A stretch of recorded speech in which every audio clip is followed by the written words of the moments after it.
En 5, 4, 3, 2, 1. Ahora comienza Ciberlegal con Juan Pablo López.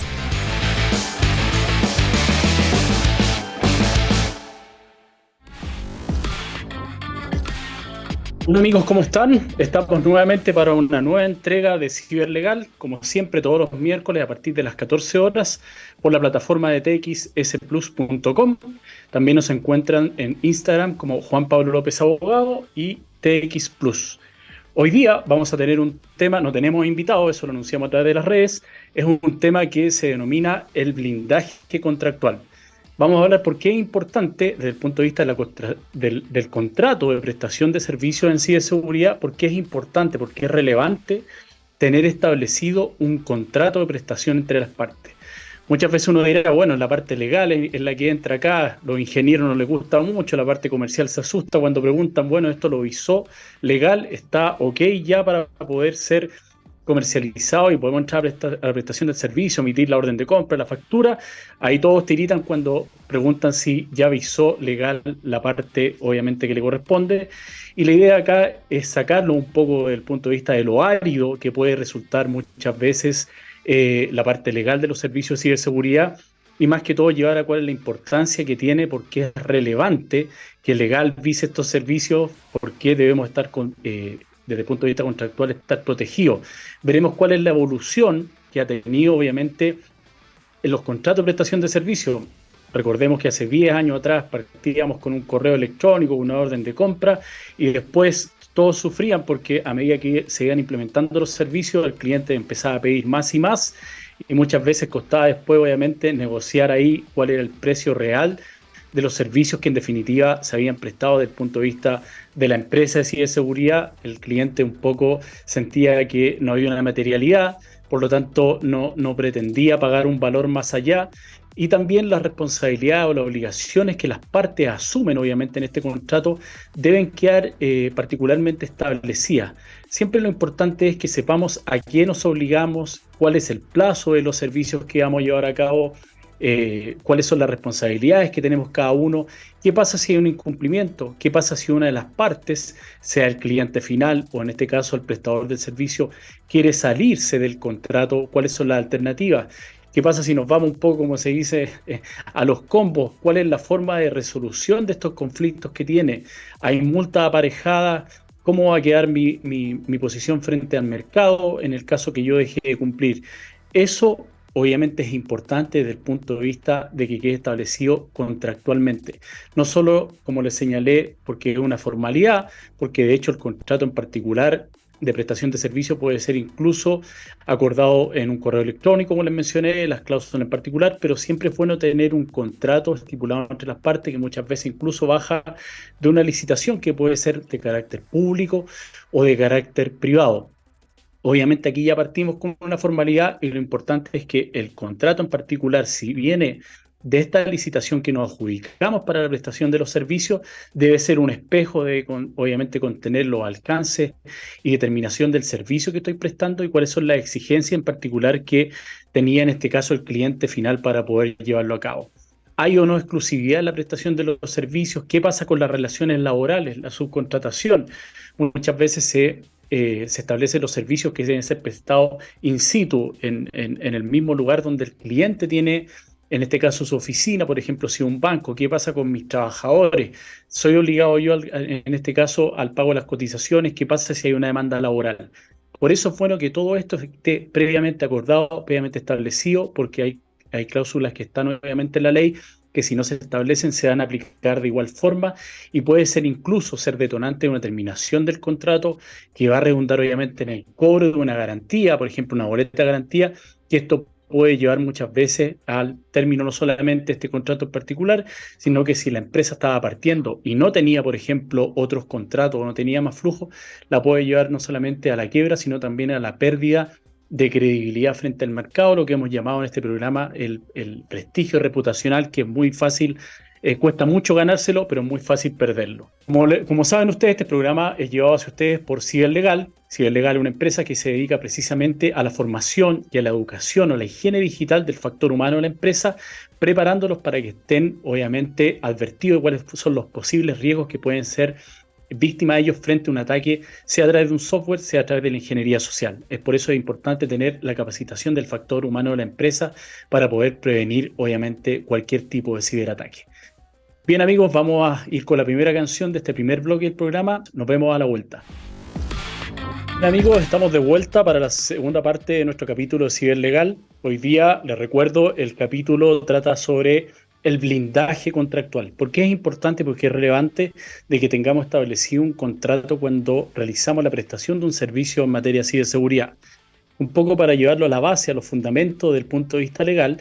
un contrato en definitiva es un acuerdo de voluntad en que las partes determinan que va a haber en este caso una prestación de un servicio determinado, que va a ser contrario a cuáles características, por el cual el cliente va a pagar un determinado valor, un determinado precio, por un periodo de término, un periodo de plazo en particular. Esto, como les señalé en un principio, puede ser usado desde el punto de vista o puede ser establecido o acordado en un correo electrónico, incluso de palabra, que es como pasaba al comienzo de la prestación de los servicios hace 10, 15 años atrás en materia de ciberseguridad, cuando era muy incipiente, todo se pactaba a través de un correo electrónico, a través de una orden de compra, en donde se determinaba 3 o 4 servicios en particular, un monitoreo, un hacking ético, lo que fuera o requisiese el cliente en su oportunidad.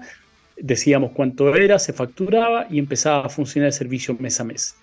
Esto tiene obviamente riesgos para ambas partes. Aquí no se trata de que alguna de las partes esté en mayor ventaja o desventaja porque establecemos un contrato desde este punto de vista escriturado, sino que particularmente si el contrato está escriturado, que es una formalidad que no se requiere desde el punto de vista legal, sí puedo establecer en ese caso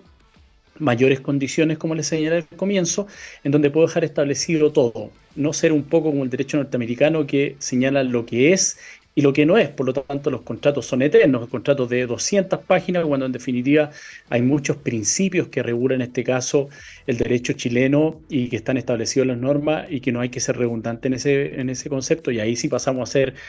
latoso desde el punto de vista de los abogados cuando somos muy redundantes, sino que hay que ir al grano, pero sí dejar claramente establecido en qué consiste en este caso el contrato, cuáles son las partes que se obligan y todo lo que va a conllevar en este caso el contrato de prestación de servicio en particular que estamos celebrando entre las partes. Ahora bien, esto parte previamente desde el punto de vista de la negociación o las tratativas previas que llevamos a cabo con el cliente. El cliente nos llama, nos dice, mira, efectivamente me recomendaron tu empresa o requiero un servicio en particular y veo que ustedes las prestan. Tenemos una reunión en donde generalmente va como la avanzada, la parte comercial, luego obviamente la ingeniería para ver si efectivamente se puede implementar o no el servicio desde el punto de vista técnico, y ya después entra el área legal a discutir los términos del contrato y las cláusulas de rigor, y empiezan un poco las negociaciones para comenzar formalmente a prestar el servicio. Desde este punto de vista es claro que es lo que pasaba también en su oportunidad, que muchas veces la parte comercial, lo hemos mencionado también en este programa, lo que quiere obviamente es vender y ofrece muchas veces soluciones que ingeniería no puede implementar al 100%, sea porque el servicio que la empresa en particular está desarrollando no lo tiene derechamente, o bien porque tendría que tener un precio distinto o el servicio en particular requiere un upgrade o de un tercero que pueda participar en él, que según veremos también es posible tener una subcontratación de empresas externas que nos apoyen en este servicio. Entonces lo importante en estas tratativas es dejar bien establecido, hacer un levantamiento de cuáles son los requerimientos que quiere el cliente, cuál es el esperable, cuál es lo que él quiere, en este caso, custodiar, datos personales, por ejemplo, o la infraestructura crítica interna de la empresa, habiendo hecho previamente, por ejemplo, un mapeo de los riesgos que está expuesta, cuál es su nivel de riesgo, cuáles son las brechas que puede tener en el sistema actual, si previamente, por ejemplo, debiera hacer un upgrade en sus máquinas, en sus cajas, como se denomina desde el punto de vista de la ciberseguridad, para poder, en definitiva, nosotros prestar el servicio de ciberseguridad que requerimos. En 5 o 6 páginas, por ejemplo, y el servicio en particular, que puede estar mucho más detallado a través de los anexos que se van incorporando, obviamente, a medida que se va desarrollando el servicio, y es la forma también a través de la cual puedo realizar modificaciones al contrato sin afectar o sin tener que firmar un contrato en particular nuevamente. Además de las negociaciones que desde el punto de vista contractual pueden ser Cuando es entre privados, también tenemos el caso de las licitaciones, en donde hay un marco regulatorio, donde hay ciertas exigencias para poder participar, por ejemplo, si son entidades gubernamentales, exigen ciertas empresas de cierto tamaño, que tengan cierta facturación o que tiendan cierto nivel de personal o que hayan participado en procesos con anterioridad al gobierno, por ejemplo, y ahí ya hay que ser un poco más estricto porque obviamente nosotros postulamos esta licitación que muchas veces son cerradas, por ejemplo, y nos enteramos que nos adjudicamos la licitación y ahí ya debemos empezar la negociación y que se haga respetar desde el punto de vista del ente que nos está contratando, de que se ve reflejado que lo que nos exigieron al momento de llevar a cabo de postular esta licitación no sea modificado con posterioridad, ya sea en relación a los servicios que nos están esperando, que son esperables para ser entregados por parte de nuestra empresa, o bien en cuanto al monto o al precio de los servicios en particular, que es algo que he visto muchas veces. El cliente me dice, oye, me pidieron tanto, yo voy a tener tanto margen por estos servicios en particular, puedo obviamente llegar a ellos, me interesa tener un servicio contratado, en este caso una entidad del gobierno, pero con las modificaciones y el API que me están pidiendo, me quedo con margen cero y ya no puedo seguir sustentando el negocio y en este caso pasaría yo a ser subsidiario del contrato en particular. Y obviamente es el momento, antes de celebrar o firmar el contrato, por muy apurados que estemos, obviamente en partir con la prestación de servicios,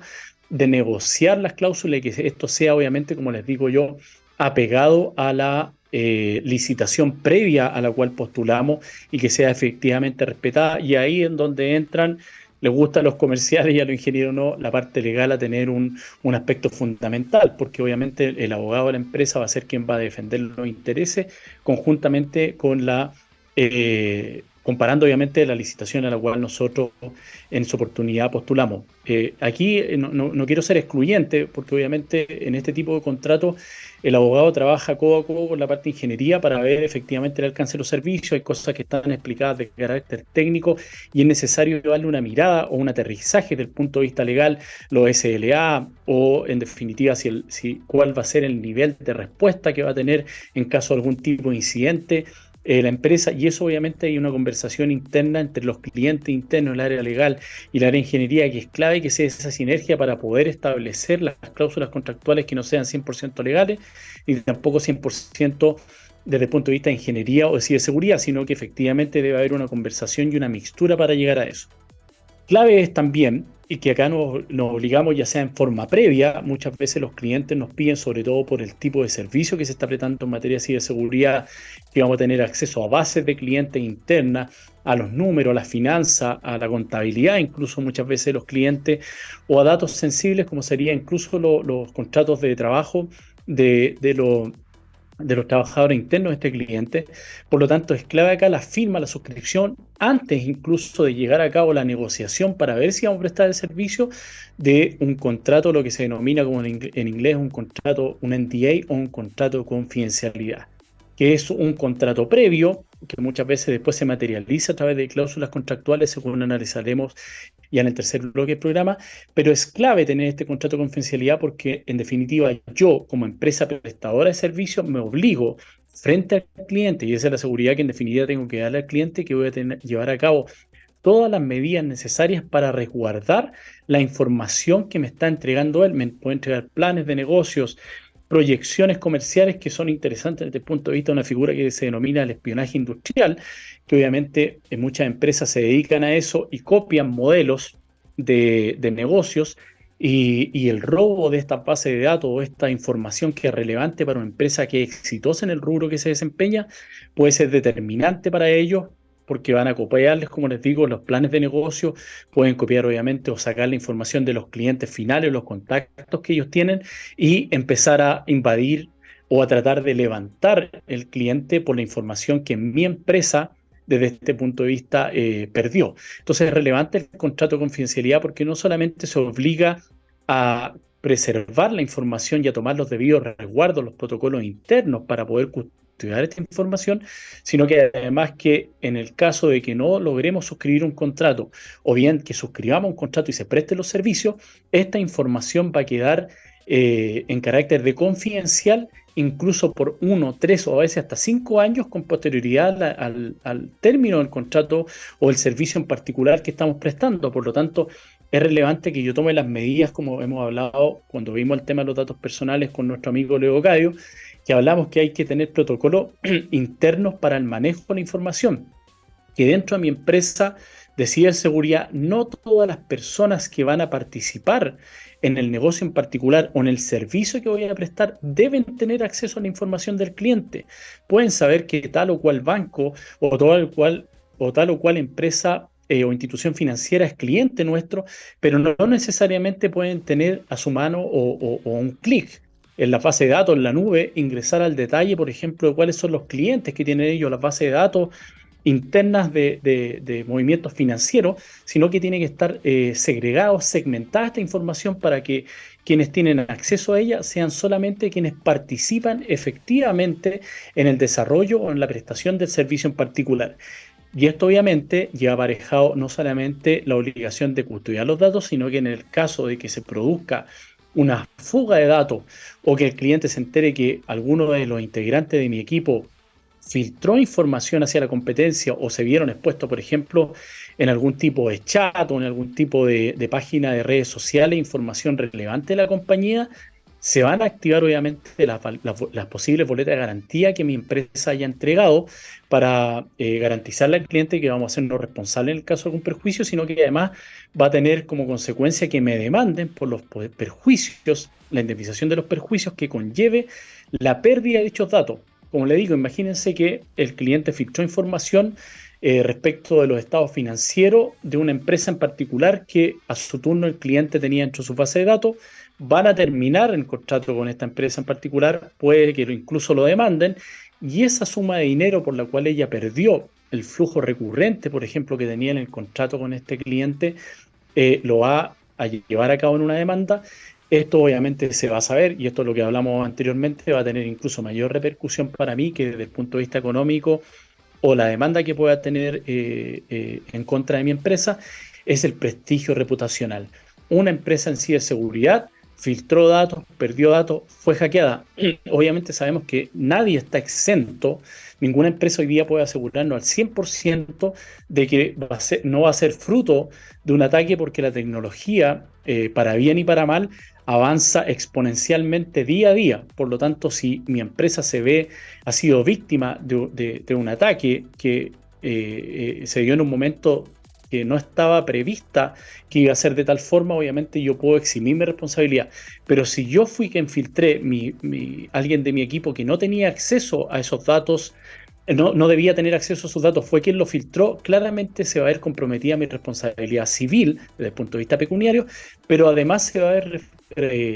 comprometida, y eso creo que es lo más grave hoy en día, el prestigio reputacional, porque todo el mercado va a ver que mi empresa no tenía ni siquiera el protocolo interno, lo que llamamos muchas veces en casa de herrero, cuchillo, palo. Es decir, mi empresa vende estos servicios que son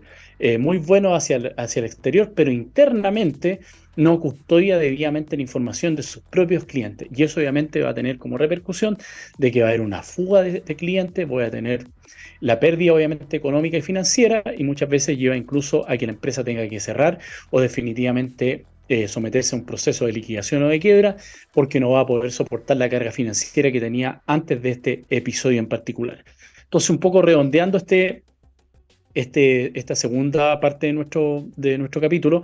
es señalar que efectivamente, si bien puedo tener establecido un contrato de manera consensual, que se llama, es decir, de palabra, o no con la formalidad adecuada que sería el contrato, sino a través de un correo electrónico, una factura, una orden de compra, es necesario, y eso es lo que vamos a analizar en la tercera parte del programa, que esté escriturado el contrato y que todas las cláusulas que sean necesarias incorporar, manejo de la información confidencial, en materia de ciberseguridad, los tiempos de respuesta, la responsabilidad desde el punto de vista de los trabajadores propios frente a las empresas que están trabajando, a mis trabajadores, perdón, que están puestos, como se denomina, en la empresa, en particular en el cliente final, cuál va a ser la obligación, cuáles son mis responsabilidades establecidas detalladamente. Para eso es importante y relevante tener un contrato escriturado. ¿Cuál es la forma de resolución de conflicto? Todo eso lo vamos a conversar en el siguiente bloque del programa. Nos vemos a la vuelta, querido amigo. amigos, estamos de vuelta para ya el tercer bloque de Ciberlegal. Recordarles que Ciberlegal es una empresa que se dedica al factor humano, a capacitar al factor humano de la empresa como el eslabón más fuerte de la cadena de protección de la información y de los clientes en definitiva. Si tenemos a un cliente interno, que en este caso el factor humano, que no está preparado para enfrentar un ciberataque, puede ser presa, por ejemplo, a través de la ingeniería social. Bien, vamos a hablar ya en esta tercera etapa del programa, en el tercer bloque, respecto del contrato en particular. Generalmente se habla de contrato en forma genérica, que es lo que es la ley del contrato, un poco lo que les dije. Obviamente la ley del contrato implica que al ser una ley para los contratantes, ellos estipulan las cláusulas y la forma a través de la cual se van a ver obligados. Por eso es importante que la negociación previa al contrato, porque una vez que lo escrituramos y lo firma, vamos a ver quién tiene poder para firmar ahí, los representantes legales, que es lo que son un poco las personerías. Lo que quiero es aterrizar y hablar desde el punto de vista ya más gráfico, más coloquial incluso, cuál es la importancia de quién se obliga dentro del contrato para que sepamos qué es lo que estamos en definitiva suscribiendo cuando firmamos un contrato. En definitiva, lo que hago yo al obligarme y al establecer estas cláusulas es que el contrato pasa a ser una ley. Entonces, además de los principios que se aplican en este caso,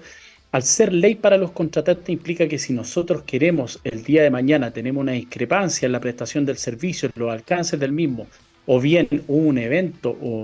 o cualquier tipo de brecha así de seguridad y el cliente me dice, mira, yo creo que de acuerdo a la cláusula tanto eres responsable y voy a activar la boleta de garantía, y yo digo que de acuerdo al anexo, en realidad no era el responsable porque no se me dio aviso, no se me advirtió dentro de los plazos que estaban estipulados en el contrato, ahí ya tenemos una diferencia. Y desde el punto de vista de la interpretación, existen principios interpretativos que obviamente señalan que si está conocida claramente la intención de las partes contratantes, se estará más a ella, más a esa intención, más que al tenor literal de las palabras. Por lo tanto, es importante dejar establecido todo lo que nosotros queremos dentro del contrato en el lenguaje obviamente legal y también desde el punto de vista de la ingeniería o de la ciberseguridad para ver precisamente cuál va a ser los alcances y cuál es el tenor que va a tener en este caso el contrato. Generalmente todo contrato parte, y lo que quiero aquí es desmenuzar un poco un contrato para que sepamos qué es lo que estamos suscribiendo en definitiva, con el nombre o cuál va a ser el contrato de prestación de ciberseguridad que estamos en este caso llevando a cabo. Por ejemplo, una prestación de, como dije el ejemplo, de hacking ético, o la custodia de datos personales, o un levantamiento, un mapeo de riesgo en ciberseguridad para ver cuál es el estado de mi servicio interno o que está realizado por un tercero, una auditoría desde el punto de vista de ciberseguridad y en materia legal. Y ese obviamente va a ser el título del contrato de prestación de servicio. Y quienes participan en él, primeramente son quienes van a suscribir. La empresa A en calidad de cliente y la empresa B como empresa prestadora de servicio. Generalmente, obviamente, son empresas, van a estar denominadas a través de su razón social. Muchas veces consta, por ejemplo, la mayoría de las empresas están constituidas hoy día como sociedad por acciones, por ejemplo,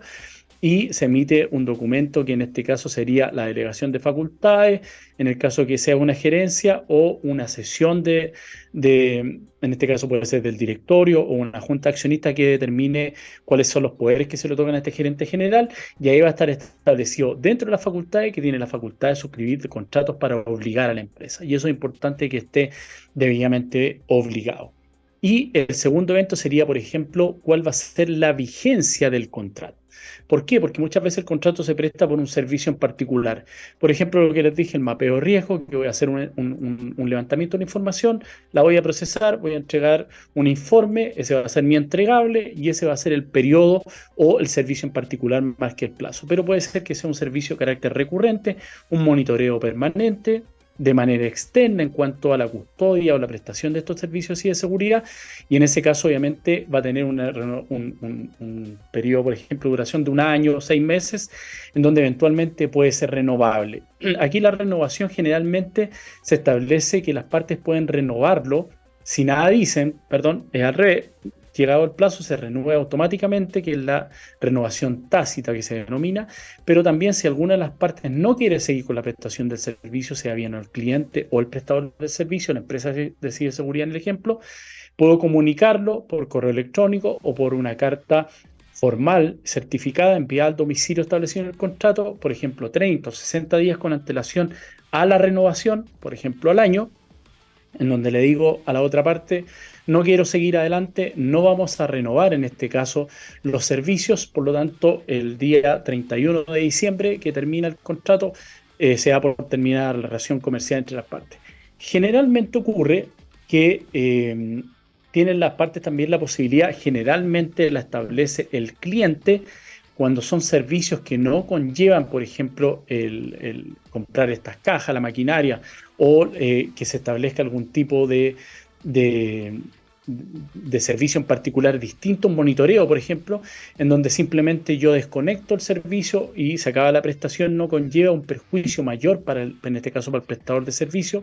que el cliente pueda mes a mes dar de baja el servicio. Hay muchos dicen que hay un nivel de incertidumbre, porque obviamente si yo contrato contigo es para que sea por un plazo determinado, pero es una práctica recurrente desde el punto de vista de la ciberseguridad, salvo, como les digo, que no conlleve el comprar maquinaria o equipos que deban ser parte del servicio y que yo los tengo, hago un cálculo para que dentro de un año los pueda, por ejemplo, pagar con la recurrencia que me da el servicio y al margen. Ahí se establecen algunas cláusulas penales cuando el cliente quiere dar de baja el servicio con anterioridad al plazo fijado, pero si no es así, el cliente tiene la posibilidad de mes a mes, con 30 días, 60 días de anticipación incluso, de dar de baja, en este caso, la prestación de servicio y termina incluso antes del plazo señalado. Eso uno lo trata muchas veces de negociar, pero las empresas, sobre todo cuando son instituciones grandes, bancarias, instituciones financieras, que es el ejemplo que yo siempre doy, cuesta un poco y son cláusulas que son bien poco negociables desde ese punto de vista. Así que eso hay que tenerlo bien presente porque muchas veces las empresas calculan flujo, pero puede ser que al segundo o tercer mes den de baja servicio porque hay un error en la prestación o porque simplemente el cliente encontró una empresa que incluso puede ser más barata. Después se establece obviamente dentro de las cláusulas cuál es el precio y la forma de pago. Esto es importante porque muchas veces cuando son empresas grandes, como en el ejemplo que acabo de dar, bancos, instituciones financieras, establecen un procedimiento, un proceso que debe ser aplicado para el pago. Que la factura debe ser emitida tal día, debe ser enviado a tal o cual es correo electrónico. Ahí vienen las demoras muchas veces en los pagos que son 30, 60 días, incluso 90 días a veces. Como les señalaba, es importante que ustedes tengan claro en cuanto a la facturación de cómo llevar a cabo este procedimiento para no tener errores y que volvamos al día cero cuando se cometieron precisamente, como les dije, errores en cuanto a la emisión de la factura en particular. También lo que nos pide, obviamente, el cliente es que no tengamos exclusividad en la prestación de servicio. Es decir, que la empresa en particular puede tener 4, 5, 6 prestadores de servicio que no sean, obviamente, o no nos topemos, pero incluso pueden ser 2 o 3 que estén monitoreando los mismos tópicos. Y en este caso, obviamente, el cliente nos va a decir que la exclusividad no es bienvenida en este contrato porque el TI tiene la posibilidad de explorar en el mercado para tener el mejor nivel de servicios posible en cuanto a lo que está requiriendo. Y aquí viene nuevamente lo que les dije, que la confidencialidad es parte esencial del contrato de ciberseguridad porque obviamente estamos dentro del cliente, dentro de la empresa del cliente y tenemos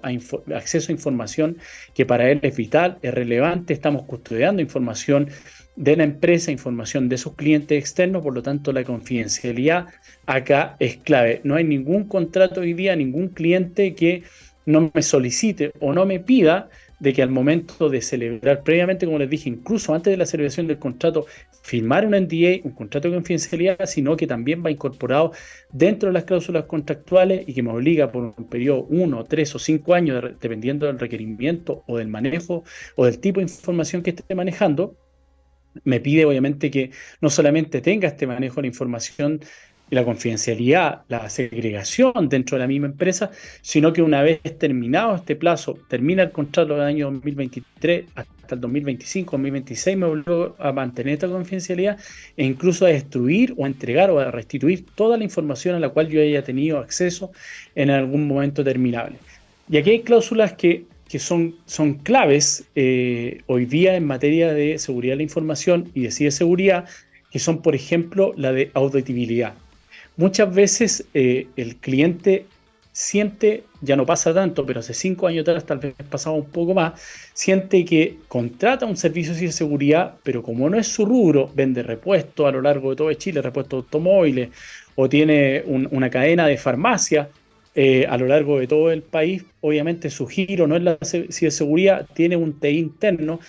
pero quiere saber si efectivamente lo que está contratando y lo que está pagando mes a mes se le está entregando de manera efectiva. Por lo tanto, él puede tener una cláusula en donde va a solicitar que una tercera empresa, cuando él lo requiera, que puede ser en cualquier momento, audite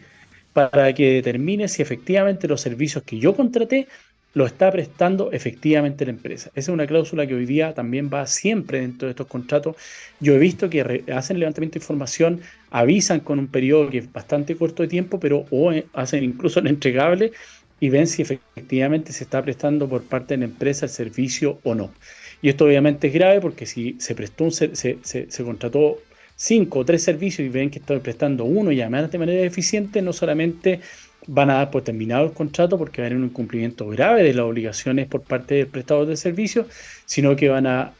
habilitar obviamente y van a cobrar la boleta de garantía y eso obviamente va a traer un perjuicio económico grave muchas veces para la empresa. Otro tema que es muy importante dentro de las cláusulas contractuales en materia de ciberseguridad es lo que se denomina la vinculación de carácter laboral.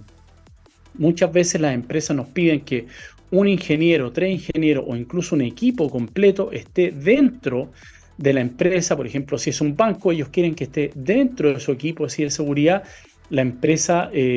un personal, equipo humano de mi propia empresa de ciberseguridad.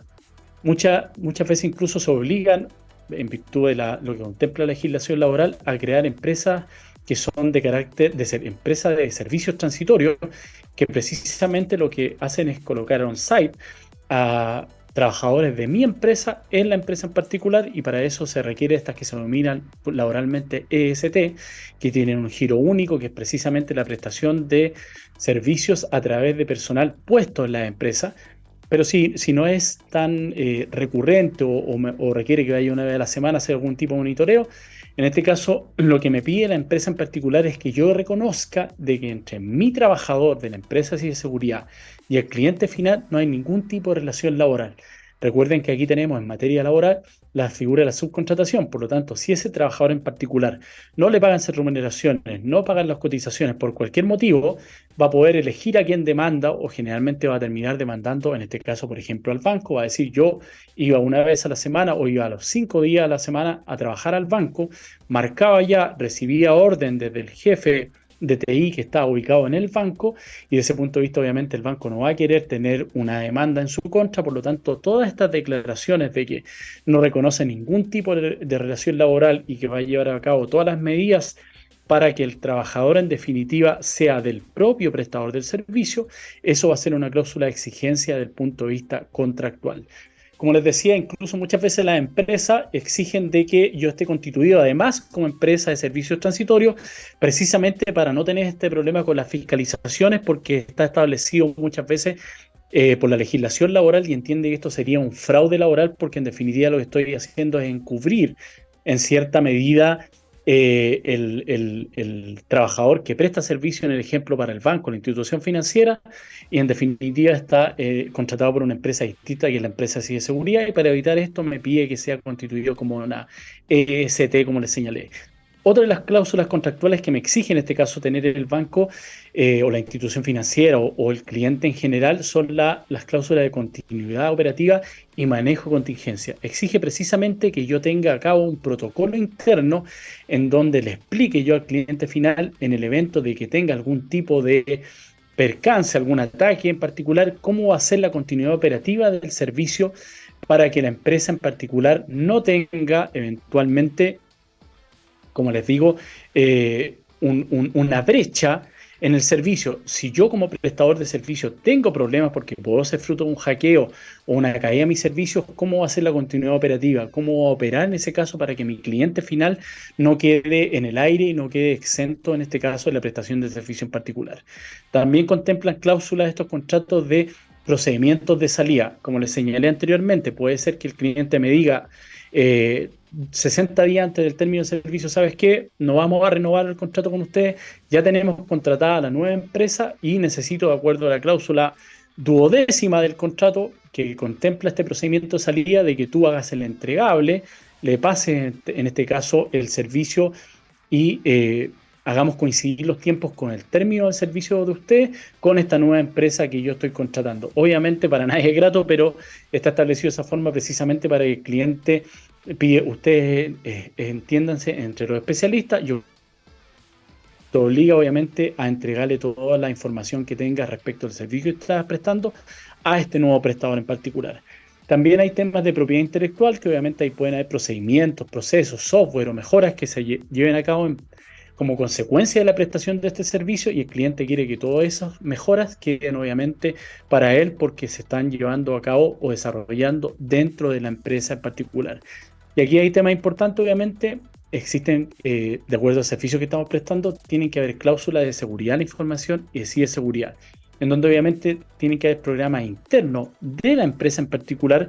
en donde yo me obligo a respetar estos programas. Como les dije un poco antes, pasaba mucho que en casa de herrero cuchillo palo, hacia afuera era muy lindo el servicio, pero internamente era muy desordenada la empresa, no porque quisieran serlo, sino porque la cultura empresarial fue creándose de esa forma. Nos costó o costaba mucho que la empresa en particular tuviera estos protocolos internos, y los protocolos sirven para ser replicados y para tenerse algo en particular en el caso precisamente de tener una contingencia en particular. Y eso es lo que obviamente quiere el cliente, que si ustedes tienen internamente algún tipo de problema y con el contrato que yo estoy suscribiendo en particular, lo que quiero obviamente es que ustedes cumplan con ese protocolo y yo no quedar un poco en el aire en el evento que tenga contingencias con la seguridad de información o con la ciberseguridad. Y desde el punto de vista de las empresas que están sometidas a regulaciones, por ejemplo, volviendo al caso que les estamos tratando, bancos e instituciones financieras están sometidas a la normativa de la Comisión para el Mercado Financiero, la CMF, en donde tiene estas normas particulares que tratan a los bancos. Por lo tanto, el banco me va a decir a mí: ustedes como empresa de ciberseguridad, si bien yo soy el responsable frente a la CMF, esta Comisión para el Mercado Financiero, quiero que ustedes cumplan con el mismo estándar que yo cumplo para poder llevar a cabo el servicio, porque si no, yo voy a terminar siendo responsable por algo en que en definitiva lo estoy contratando a ustedes como tercero y como especialista en la materia en particular. Y por último, las cláusulas de fuerza mayor y de resolución de conflicto, que la fuerza mayor se da, por ejemplo, cuando hay un hecho de la naturaleza. Y en este caso muchas veces incorporamos en los contratos nuevos los temas de pandemia, en donde nos obligan obviamente a trabajar de forma distinta, que el contrato no se vea afectado o que no hayan responsabilidades para las partes en el caso de que ocurran. Y obviamente la resolución de conflictos, muchas veces por la especialidad que tiene, esto se ve frente a un árbitro, que puede ser, por ejemplo, la Cámara de Comercio o alguno que designe la parte en particular, que obviamente va a contar con la asistencia debida, en este caso, por ejemplo, de peritos, para determinar si en definitiva sí fui responsable o no de la prestación del servicio en particular, o si incumplí con alguna cláusula en este caso, o tuve alguna responsabilidad yo como prestador de servicio, o en definitiva, porque el cliente así lo estima, o en definitiva era algo que no se podía prever porque fue un nuevo virus, una nueva forma de ataque que al momento de haber contratado no estaba, por así decirlo, en el mercado de la ciberseguridad, o es algo nuevo que nació y no podíamos, era imposible prever. Y para eso obviamente están estas cláusulas de resolución de conflictos, que es cuando ya las partes entran en una pelea entre ellas en cuanto a la aplicación de una cláusula o no, a gatillar el cobro de las garantías y la boleta de garantía en particular y el término del contrato. Con esto vamos a terminar con la tercera etapa, el tercer bloque del programa. Nos vemos a la vuelta ya para el cierre. Bien, amigos, estamos de vuelta ya. Vamos a hacer un pequeño resumen y algunas recomendaciones desde el punto de vista de este blindaje contractual de lo que trató este capítulo. Como les señalé, obviamente nosotros podríamos suscribir el contrato o acordar el contrato de manera consensual, sin necesidad de escriturarlo, a través de un correo electrónico, a través de una orden de compra y definitiva la factura con las glosas de rigor. Pero lo importante es dejar establecido un contrato que esté suscrito, debidamente firmado, y tengamos una copia física del mismo, que incluso podría ser firmado de firma electrónica avanzada. Lo importante es que vamos a ver cuáles son los alcances de servicio, cuáles son los periodos de pago. Y los alcances de servicio siempre es bueno tenerlo claro. ¿Por qué? Porque muchas veces ocurre de que el cliente, una vez que estoy dentro ya prestando el servicio, empieza a hacer mayores requerimientos. Y a tener mayores requerimientos va a tener mayor tiempo, obviamente, de dedicación al cliente, mayor factor humano de mi empresa a disposición del cliente, y eso obviamente tiene un costo por el servicio que estoy prestando. Por lo tanto, puedo delimitarlo y llegar a cabo una pequeña negociación que puede ser establecida a través de un anexo, que es decir, mira, nosotros estamos prestando el servicio A, hoy día tú quieres además el B y parte del C. Por lo tanto, tenemos que modificar la cláusula del precio y de los servicios, y esto lo podemos hacer a través de un anexo, porque si está de manera consensual o a través de estos correos electrónicos, es muy fácil de que empecemos a ampliarlo de a poco y lleguemos a un momento en que va a ser imposible cobrarle el valor de estos servicios al cliente, porque obviamente el cliente va a decir, yo lo que estoy solicitando en definitiva es parte del mismo servicio, y ahí me va a tener un poco cautivo. Desde ese punto de vista tengo que estar apegado a la negociación, y eso va a ser lo que voy a establecer en definitiva en el contrato, o bien a las bases de licitación pública o privada que lleva a cabo, va a ser un reflejo de la negociación en su caso, o bien de la licitación que me adjudique, que es lo que va a estar en el contrato en particular suscrito, y ambas partes van a tener claridad de cuál va a ser las obligaciones que nacen del mismo, cuáles son los esperables y los entregables, el valor, la recurrencia, el plazo de los servicios, como les dije también dentro de esto, cuáles van a ser los trabajadores involucrados en ello, las cláusulas de confidencialidad y todo lo que conlleve en definitiva el contrato, que no me lleve en algún momento en particular a que me cobren, por ejemplo, una boleta de garantía y me vea afectado desde el punto de vista patrimonial, pero también desde el punto de vista reputacional, que es tan importante hoy día frente a un mercado como el chileno o incluso el latinoamericano, que tampoco es tan grande. Por lo tanto, si veo hoy día manchada mi reputación empresarial, es muy difícil que alguien vuelva a contratarme y quede en cierta medida marcado frente al mercado que es tan pequeño. Para eso es importante que una vez suscrito el contrato tengamos los protocolos internos en materia así de seguridad de información, de segregación de la información del cliente en particular, pero también de la facturación. Como les dije, es importante tenerlo súper claro para no tener inconvenientes al momento de llevar a cabo los cobros y no tener problemas en los flujos, que los pagos a veces no son a 30 días, sino que son a 60 y 90, y un mal manejo de este protocolo puede llevar a cabo que se lleva a cabo una mala emisión de la factura y volvamos atrás en este periodo ya al día cero y empezar de nuevo a gestionar el cobro. Quiero dejarlos nuevamente invitados todos los miércoles. Recuerden, estamos en Ciberlegal a través de txplus.com. Nos pueden encontrar también en @txplus, @Juan Pablo López Abogado. Nos vemos entonces este próximo miércoles a las 14 horas en un nuevo capítulo de Ciberlegal. Que estén muy bien. Un abrazo.